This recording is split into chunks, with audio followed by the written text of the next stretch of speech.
everyone, and welcome back to my channel.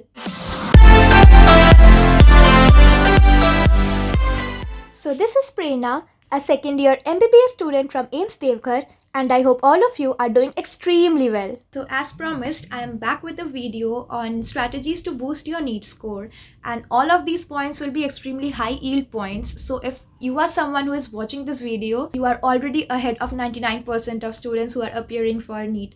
So do watch this video till the end because all the points here are extremely important and I'll be sharing everything I learned from my experience. So without wasting time, let's come to the point.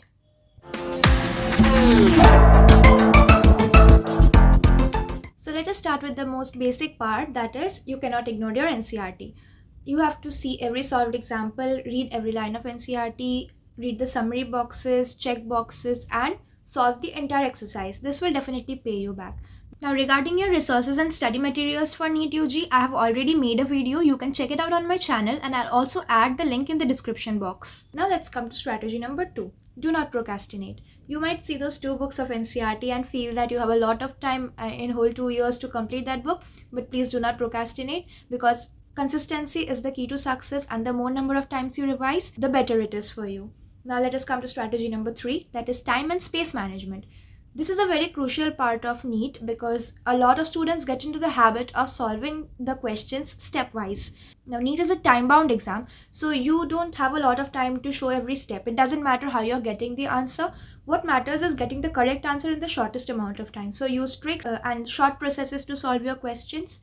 And another thing which is very important is try to practice solving in a small amount of space because NEET will not provide you extra sheets of paper and you will have just 2 pages for rough work, which is never sufficient, and at the back of your question paper, so it becomes very difficult to flip back and solve and come back to the question. So just try to practice in the small amount of space that is at the side of your options. You can do it that way, it is the best for you. Now let us come to the next strategy that is also very important and probably the most important strategy during NEET. That is your OMR filling. Now, NEET is such an exam, it is the harsh truth of education system in India that you are judged in NEET just by that piece of paper where you have marked all your answers. So you have to be very careful while filling your OMR. This is very frequently ignored by a lot of students, especially those who are preparing from their homes. So here I'll discuss some important points related to OMR filling which I learned from my experience. Number 1, give adequate time to bubble filling without making a mistake. Number 2, understanding your strategy. There can be several strategies for filling up the OMR sheet, like one can be the solve one, fill one method. One can be the solving one subject and then filling the OMR for that subject method, and another is solving the entire paper and filling the entire OMR sheet at once. Now the last one is the most time efficient process, but it is also a bit risky. This can be mastered just by practice, but please don't make the mistake of filling the OMR sheet wrong, especially when leaving the question which you haven't solved at that point of time. Make it a habit to check the question number in the question paper and the question number in the answer sheet and then mark the bubble. This will take 0.5 seconds extra, but it might save you from a whole year drop. This is very crucial. Please consider doing this. And number 3, don't keep the OMR sheet filling for the last moment.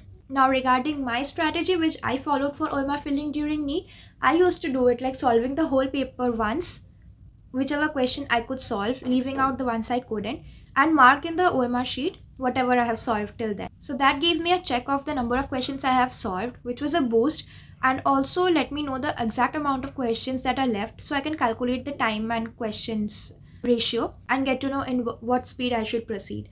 Then I used to go for the round 2 of solving my questions, and in this round I used to solve most of the questions, and then at the end of solving round 2 I used to mark it in the OMR sheet. Now by this time almost the whole OMR sheet had been filled, leaving out just 10-12 questions. So that was the last lap, and when I solved one question and then marked it in the OMR sheet. So that is how I did, and this can only be achieved by practice. Now understand one thing, strategy is a very subjective thing. What is my strategy might not turn out to be the best one for you. So there is only one way for understanding strategy, that is by doing it yourself. So the number of mock tests you give, the number of times you fill an OMR sheet by yourself, the number of mistakes you make will make you learn what is best for you. So focus on solving questions and marking on OMR by trying out different methods to see what suits you. Now coming to strategy number 5, which is also very important no matter how brilliant a student you are, that is your sequence of solving the subjects. So a lot of students, and initially even me, used to solve bio first and then come to chemistry and then physics, because I used to think that I'll solve the easier part first and come back stronger. But then I realized that this was decreasing my productivity, because by the time I completed bio and chemistry and came to physics, my brain was already tired from all the adrenaline rush and was drained out of motivation and did not want to solve complex calculations. So I decided to change my strategy. I started physics with a fresh brain and a lot of motivation and completed physics, and then came to chemistry, which also included calculations, and then moved to bio with a relaxing mind, because bio is mostly about recall and does not require my brain to be working with all engines blazing. So this also helped me during my NEET examination, because in NEET 2022 the bio paper was a bit off track, and a lot of students who started with bio initially felt the paper hard and lost confidence, which affected their entire paper. So yeah, the sequence of your subjects is also a very important strategy, and you need to solve papers, a lot of papers, and come to the conclusion which sequence suits you best. So next we are coming to point number 6, and it is all about your mock tests. Even if you feel you haven't finished your syllabus and your exam will go to a waste and you have 99 reasons to skip the test, please make this one reason count and appear for the test. It doesn't matter how much you score, what matters is the exam tendency, and trust me, you need to get a habit of that. NEET UG is not just a 3-hour long one-day exam paper. It is a test of your dedication, hard work, consistency, and also definitely your luck. Now coming to strategy number 7, this is about analyzing your mock test. This is more important than your actual mock test, because unless you are doing this step, your mock test will go in vain. If you have spent 3 hours on giving the mock test paper, you need to spend another 3 hours trying to analyze it. Learn from your mistakes, otherwise giving the mock test is basically useless. Do not repeat the mistakes which you made in the previous mock test. Make it a habit to analyze the changes you made in this mock test and see how it affected your result. Keep a track of your score. This will build your motivation. Check the answers, check what went wrong, and mark it in your book. Maintain a mistake notebook. Write all the points, information that you're consistently getting wrong, and keep a track of them.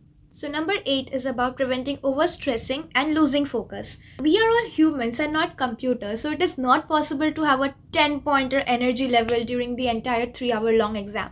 It is natural to lose focus. So whenever this happens, just shift out, close the paper, close the pen, drink water, and get back to your paper. You will regain your focus and won't get your questions wrong. The next and 9th strategy is about training your body. Our body works on a circadian rhythm, that is the sleep-wake cycle. You need to train your body to be the most active during the time of the examination, that is 2 to 5 p.m. So try not to take a nap during that time, as most of us do, the afternoon nap. So try to skip that. Do not train your body into sleeping at that point of time, because you need your mind to be active. So keep your brain active during the 2 to 5 p.m. time, and that will definitely give you a boost over most other students during the exam. The last and most crucial part is knowing your weakness and addressing them. We all know that whenever we are trying to address our weak points, it becomes a bit difficult and we lose motivation. But you need to work on your lows and transform them into your highs. Everything needs to be your strength when you are considering an exam that is going to decide your future and lead you towards your dreams. So whenever you feel you are ready to quit, just remember how good you will look in this white coat with your dreams fulfilled and a proud smile on your parents' face. So take this pledge with me today to stay motivated, to stay healthy, practice mock tests, set strategies, and give it one final shot. It is not a flex, guys, but sitting in a hostel room of AIIMS, enjoying the facilities of a private setup in a government college, living my life of dreams, doing my passion every day, seeing my parents happy is a feeling that cannot be expressed in words. And if I could do this, so can you. It just requires focus, hard work, strategy, and a lot of consistency. Remember, success begins at the end of your comfort zone. With that, I'll be ending today's video. I hope this helped you. And if there is something which you want to know in particular, consider commenting down so that I can reach out to you. So stay healthy, stay happy, goodbye, take care, and don't forget to like, share, and subscribe this video.